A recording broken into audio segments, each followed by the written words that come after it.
Hi everyone, today I'm coming to you from the car while baby is having a little sleep. She seems to be a little bit unwell the last 24 hours, so I'm hoping she's okay and just giving her a bit of a rest. If you're new here, hello, my name's Alicia Louise Lillington. I am a 33-year-old mum of a 16-month-old, and earlier this year, 2025, March, I was diagnosed with Hodgkin lymphoma.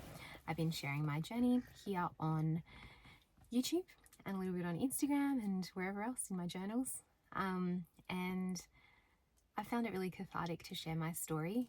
It's been a lot of family and friends that have been staying updated with these videos, but I have actually met a few people that are going through the same thing as well. And my intention with all of these videos is always that someone might be able to get a diagnosis sooner, or it might help them navigate the health system, or just to raise awareness of what I went through. So the last time I recorded was not too long ago, but it was recording about a specific time period where I had been in hospital and they'd found something on an MRI and everything like that. And then the weeks after that, I wanted to kind of break it down because there was a lot that was happening these last few weeks. But basically the following week, I just felt really low, and I think the weight of everything that's been happening over the last 4 months, 5 months, just kind of hit me like a ton of bricks. And that was, pretty challenging. I described it to my husband as like everything just felt tangled, and it just felt so hard to untangle it. And there were just like different bits and pieces that were all happening at the same time. So I was feeling sick. I still had clot in my arm, the 10-centimeter clot. My arms are still like all bruised, and because I've been on blood thinners, it's hard to get the right lighting. But yeah, and they're just feeling so sore, and it's like you use your arms so much. But I think, the sort of mental side effects of everything started hitting me. I started feeling low about my appearance as well. Like my hair I've tried to hold on to it for as long as I can, but it's really, like, I never shaved it. And I was able to keep hair for quite a long time, but it's really like not much left now. I don't know, I've still got 1 round of chemo left, so I don't know how much I'll keep or if it'll all fall out. My thinking was, I really want to have long hair again, and I just thought if I keep it, I'll start with something rather than starting from nothing. So that was kind of why I kept it. And I don't know, I never felt compelled to have that moment for myself for shaving it. I mean, look, there's like bits here. So that's the hair thing. I've been feeling a bit like a potato. Like when I was sick, I lost a lot of weight and I felt like very good within myself, but I think the steroids and other factors have made my face quite puffy. And I know that this is only for now, and I would like to think that there's more to me than just the superficial side of, being, looking good and all that sort of stuff. But to me, I feel like these are like my potato days. I feel just like a big round potato. And, but I also want to document this moment because I think I'll look back on it one day and I can see that bright future. I just have faith, and I see that bright future that's sort of like, I'm feeling really healthy and fit again, and maybe I'll have hair and I can look back on this moment and just realize how sick I was. I think that's like probably the biggest thing, is sometimes I just don't realize, like it even though I've had it for like 4 months, it feels weird to think that I have had cancer, and that this all happened. It still doesn't feel real. Even when I look at the reports, or, I'm with the doctor and I get it confirmed, or chatting to people I know, it just doesn't I don't know, somehow it's really hard to still comprehend even now. Okay, so let me tell you some interesting updates. So yeah, basically there were just a week or two where I was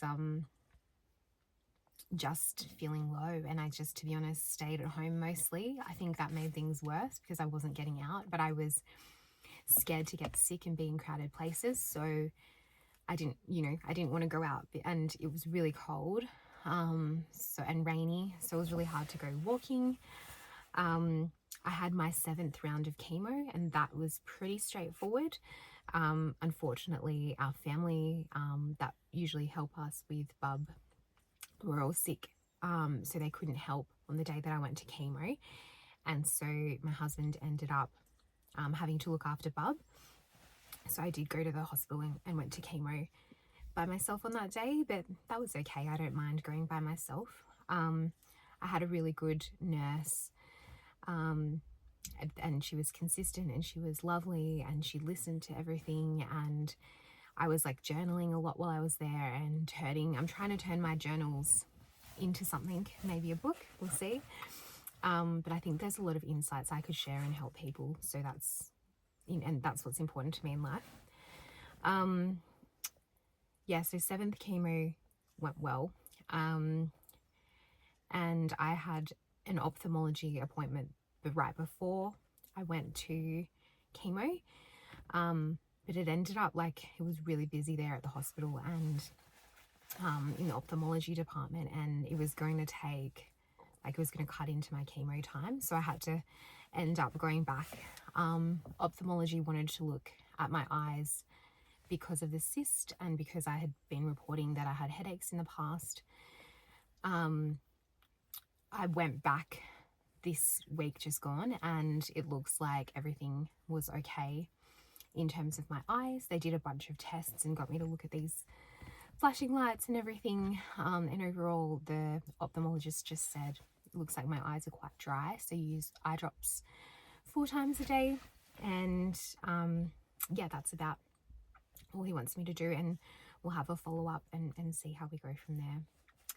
I've been staying in touch with some fellow patients who've had lymphoma in the past, and that's just been so helpful.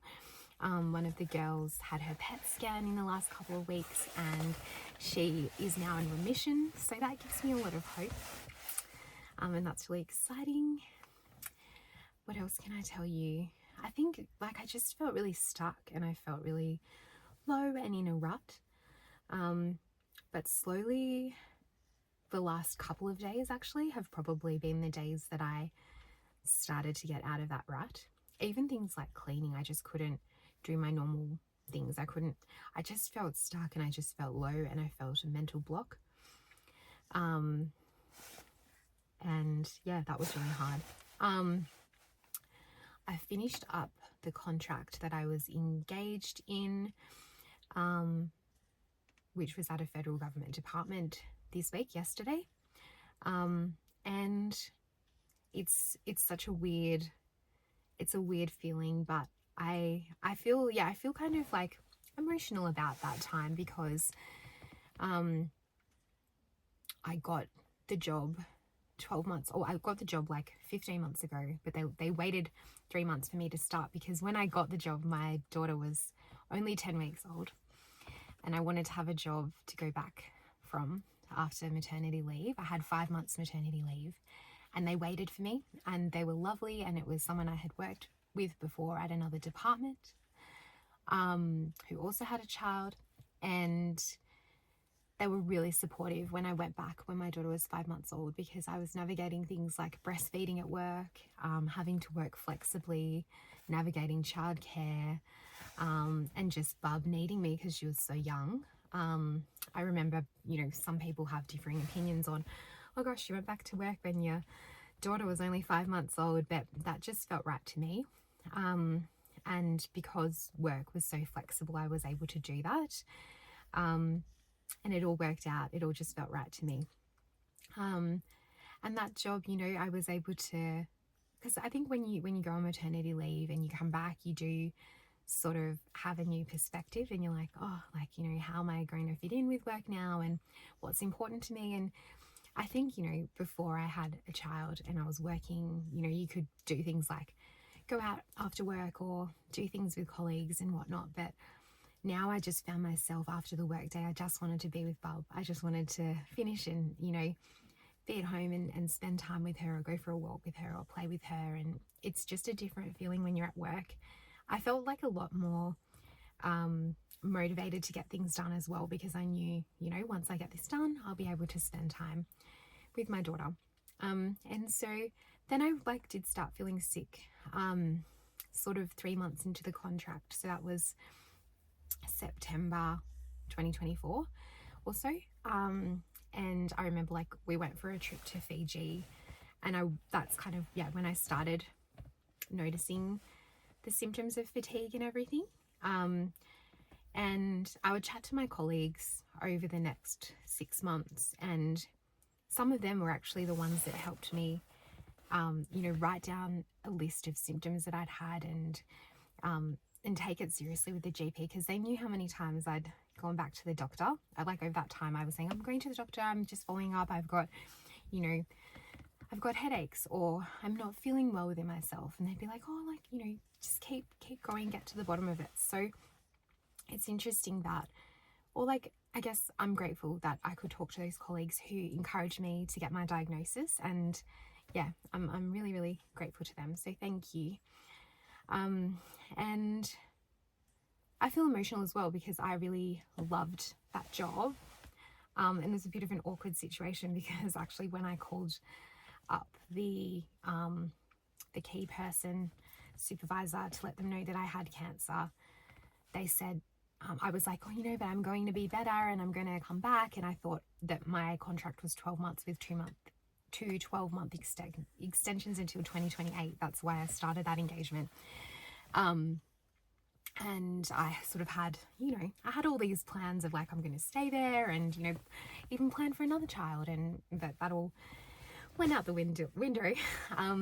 And then so I was chatting to them, and I was like, you know, look, they said you need a medical certificate to return to work, like a fitness for work certificate, which I understood. And then I guess when I called them that time, I had just given a speech at ANU for ANU Open Day, and I was sitting outside Harry Hartog booksellers, and because they gave me this gift voucher to buy a couple of things in the shop, and I was feeling motivated. I was I'll just sit out here and have this call, and I just remember exactly where I was telling them. And then they sort of said, oh, by the way, and this was sort of I'd say this was April. They said your contract won't be extended beyond July, August, because I started in early August. And I just kind of was a bit shocked. And they've just said it's a funding issue for that program. So who knows? I guess, funding ends for projects all the time. And I think a lot of people do ask me about navigating life as a contractor, because I've only been permanent employee a couple of times. I've mostly contracted myself for the last sort of decade, and I've always found something to go to. So I guess that side of things over the last few months, while I knew that my contract was coming to an end, and when I had enough energy, I started applying for a couple of jobs. I put selection criteria in. I was updating my CV. I actually really enjoy applying for jobs, doing selection criteria in my CV. I tried things like putting open to work on LinkedIn just for recruiters to view. I started having chats to friends who are recruiters, and they were just sort of saying the market is really tight. And so that was a bit of a concern for me, because, you know, a lot of people have said, you know, take time off work. Overall, how long did I take? I went back to work part-time in May, after being off since about the 27th of March. I think I was off 27th of March till end of April, mid-May, from work, and then I went back to work part-time, and I just did 10 hours. I find this really interesting because I think it's like something that I struggled to understand is like, how much time should I take off work when I've got cancer, or have had a diagnosis. I don't want to say I've got cancer because I think I'm cancer free. I haven't had any results lately, but hopefully, you know, the chemo is working and I am healed. I should just say, you know, having a diagnosis of, I think something I've been reflecting on and looking at in my journal is that words create worlds. And so that's why I try to be positive and have these good words that I use, because I do think words create worlds. And so, I just went back to work part-time. I did Thursdays and Fridays from home, 7 till 12. And that was good. That worked well for me. I was able to, you know, get my brain thinking again about work, and be interacting with people. They had me on some non-time sensitive work, which was really generous of them. They didn't, you know, necessarily need to give me that work, especially as a contractor. And then I was, you know, navigating all my appointments and whatnot that I've been updating you on, and applying for a couple of things. And so I went for a couple of job interviews, and one I was unsuccessful in one round, but I applied, got an interview, and they just ended up saying we went with someone with more experience in that field of the department that I applied for. And then this one, I just thought, you know, it'll be a good opportunity. It kind of really came naturally. Like someone messaged me on LinkedIn about the role. I gave them my CV and selection criteria. They called me when I was in for chemo, I think chemo number 6. They called me that day and said, we'd like to interview you. They interviewed me, and it was like a 20-minute interview, and I wore a wig and just joined from home. And I actually think I was like really sharp in that interview, the sharpest I've ever been. I do tend to ramble, which, you know, short story long. Can you tell from these long YouTube video updates? But I found that because I knew I had 20 minutes and there were 3 questions, I was able to answer with STAR, examples, situation, task.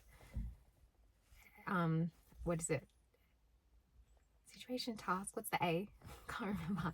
And the R is the result. Action, result. Oh, I should remember that. Sorry, chemo brain. And so I was able to answer that really clearly for 3 big examples. And I was really proud of how I went in that interview. And then at the end, you know, asked them a couple of questions. It's like a massive program for that particular organization that I'm going to go and work on. That is like the biggest change program they've had in their history.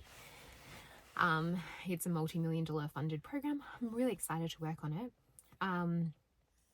And I remember, like, at the end, I sort of said to them, like, it was a Friday when I interviewed, and then I was like, all the best, and I hope you find the right candidate. Like, good luck in finding the right candidate.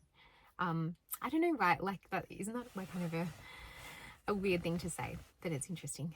And so then I was kind of nervous because I was like, if I get this job, like, how am I going to navigate that? I'm like immunocompromised. I can't be in the office, but somehow I just have this intuition and faith that things will happen the way they're meant to. And if they don't, or when it doesn't feel right, then you can always say no or change the plan. And so I'm going to start there eventually. But I have a few other things, exciting things on the agenda beforehand. I don't really want to say publicly what they are because I'm just nervous if I'm unwell and they're not able to happen. But I do have one exciting thing happening today, which is a 70th anniversary of an organization that I'm on the board of. And I have been going to my board meetings as well throughout this whole time, but I've just been able to join the board meetings from home, which has been really good. We meet once a month. And it's important to me to have more young women and diverse people on boards. This is a board where I'm the youngest person that's ever been on the board. And currently probably I'm the youngest person there by at least 30 years. and I'm not a spring chicken, as I always tell you my age. And so, yeah, it's just interesting. But we have our 70th anniversary tonight, and there's a ball, and I'm going to it, which seems weird because I've mostly been at home. And yes, I'm going to that, and I'm going to be giving the key speech on behalf of the president. I've been asked to do that. So I was there yesterday for lunch as well. I've mostly been staying at home, to be honest. But yesterday, after I finished work, they had like a little virtual morning tea for me at work, and I got to say goodbye to my colleagues and thank them and everything. And they did like a trivia quiz, which I don't like trivia, which was a bit random, and it wasn't all about me. It was about things starting with A, and it was written by ChatGPT. But I appreciate the effort. But I just, it was like a fun fact about me. I don't like trivia quizzes.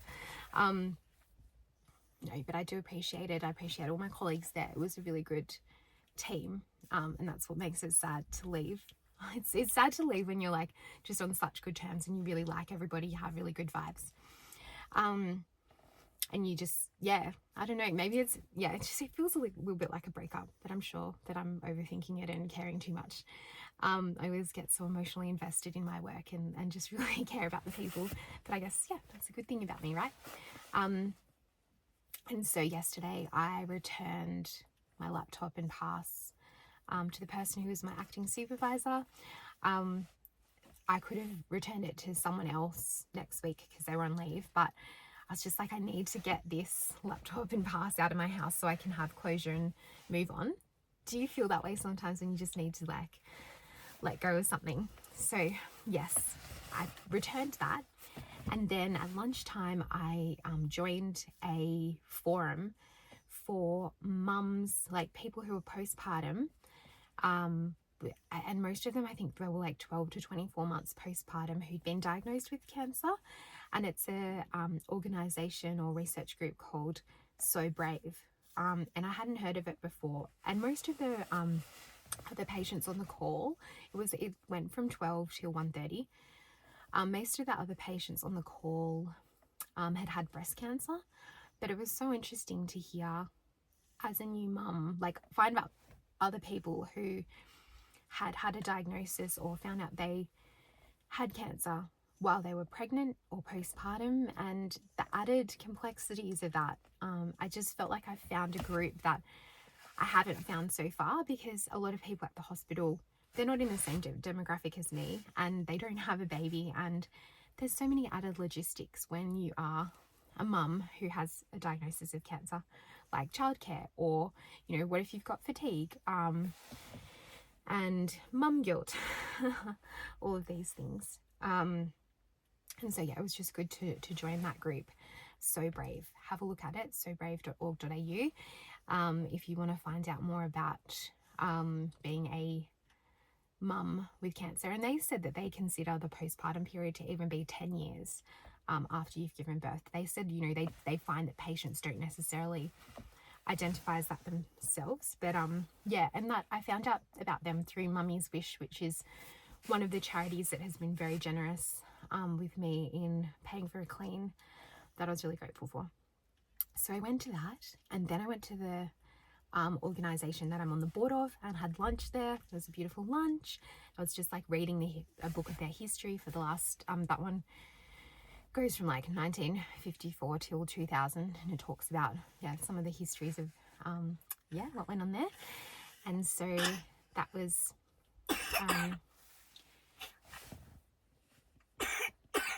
you all right, Bubba?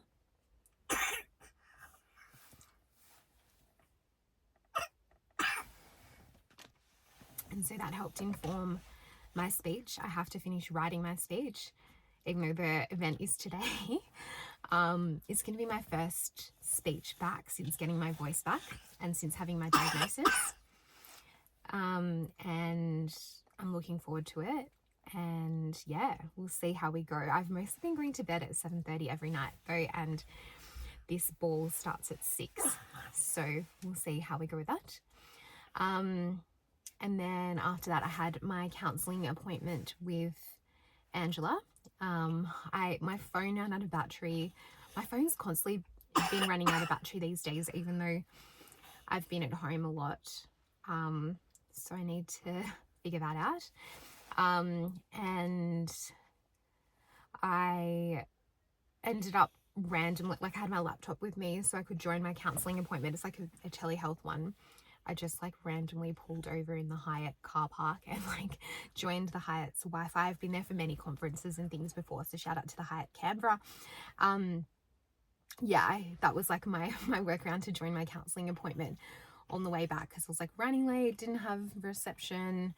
I would have just joined from my phone, but yeah, I needed some Wi-Fi from somewhere because my phone died. And so it was all a bit chaotic, but I had a really good chat to my counsellor, Angela, and I'll meet her again in about a month's time. There's always such good insights that I draw on from there, but I was just basically giving her an update. And it's so annoying because over the last couple of weeks I've felt so low, but I think getting out of the house, having that ending with the job, preparing for this speech, all of those little things just made me feel motivated. And so when I talked to her, I was like actually motivated, and she's like, you sound like good. I also this week, we did on Thursday night, we went out to dinner, which was really nice, except Bub was quite tired, and their service was a little bit slow, which is fine. Like, you know, like we rocked up, and we didn't have a booking or anything. They were a bit quiet though, and like they're a lovely group. They're just not the fastest people. And when it's like a Bub's bedtime, like I think we arrived at like 6:15, and then they sort of took till like 7 to get us our mains. And yeah, Bub didn't like that. We were trying all kinds of things to entertain her, but probably because it was after daycare that day, she was just too tired. And then last night, I was pretty exhausted after that big day out because I'd been at home so much and then doing all those little things. And so we went to my in-laws for dinner, and we were thinking of sleeping over there. But we ended up just coming home because we were just exhausted. And yeah, that brings us to today. Today is it's like a very rainy day here, and I'm just hoping to get back on top of the housework and prepare my speech for tonight, find my outfit for tonight. The theme is white gold, which I think is actually silver, right? So I'm going to find my outfit, and write my speech, get on top of the housework. I'm just gonna, like, my sister mentioned this concept of inertia and how, you know, once you get going, like things in motion keep going. So I think that's me. And I think I took all this advice to just stop and rest. And I guess I've had that. Maybe it's good to have had that because now I know what that could be. But I want to get back into fitness. I want to get, I want to get my healthy eating back. I've got one chemo left. It was meant to be this week as well. So I felt a bit, you know, when that day came up, I was like, and I was feeling a bit weird about that, but it's going to be, this week is my last one. And yeah, that'll be 8 of 8. Chemo's done. I can just remember like the first one, or starting this journey when I recorded my first video in the car park, not knowing what to expect. And now 8 of 8. So yeah, I'll have that chemo.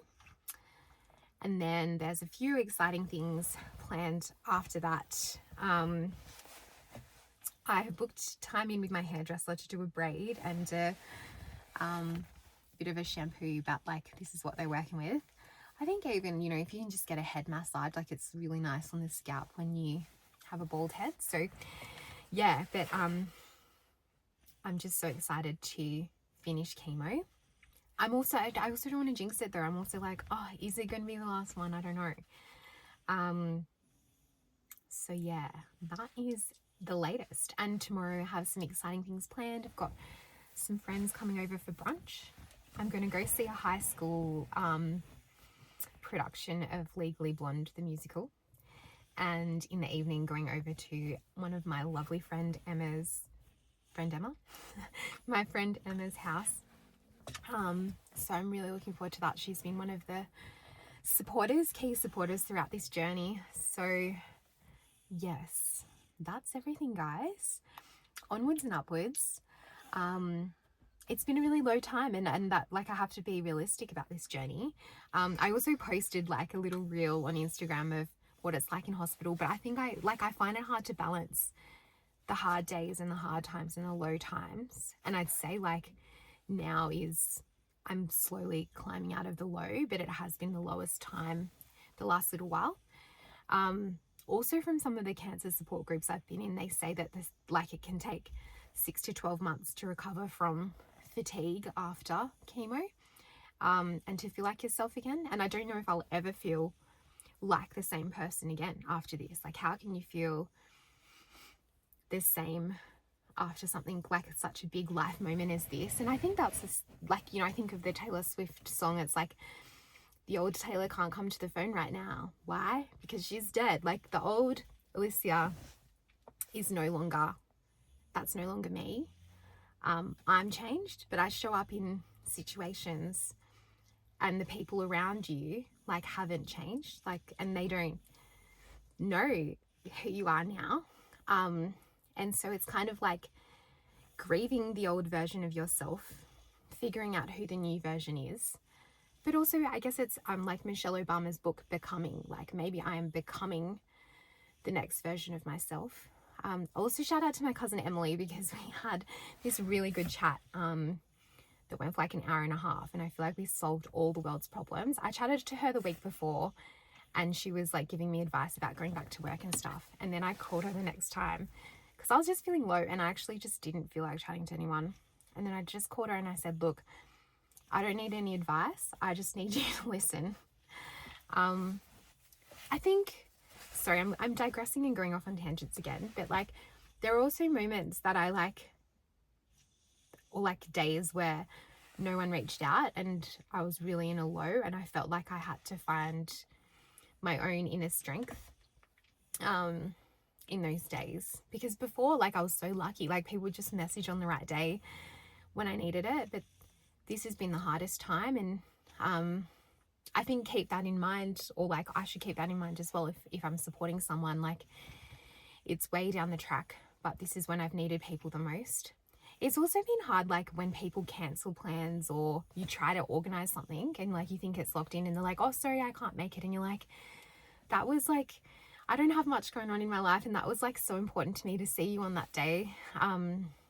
It just, and you know, my husband's just like, don't worry about it. Like, because when I have so much going on, it's not as important. But I think I just have less time. I have, like, because of all the appointments and less good days. And so my time's just so much more precious. And yeah, cancelled plans. I guess if you're going to cancel a plan, or if you don't want to do something, just don't book it in at all. Maybe is the way that I see it. I have definitely rambled on. Yes, I think that's everything. I better go check on Bub. She's been coughing a bit. Yeah, I'm excited that I actually recorded, kept you up to date. We'll have the next chemo, number 8, and go from there. And the PET scan after the last chemo, I think it's usually 4 to 6 weeks after the last chemo. Yes. Okay. Thanks everybody. What else do I have to say? Nothing else. That's all. Wishing you lots of love and light. Please take care of yourself. If you have any symptoms or you're feeling sick, please go get checked out. All right.